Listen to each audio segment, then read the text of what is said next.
চব্বিশের বীর লিখেছি আমি নিজেই। কোথায় তোমার মলিন হাসি, হারিয়ে গেছে আজ। খোকা তোমায় দেখব না আর সকাল দুপুর সাজ। জীবন নিয়েছে নরপিশাচ, বুক পেতেছ তুমি।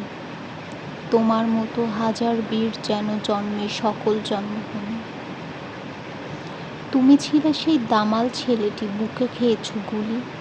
শহীদ হয়েছ তুমি, রেখে গেছো তোমার সত্য প্রতিষ্ঠার বুলি। ভুল করনি তুমি, ভুল করেছে তারা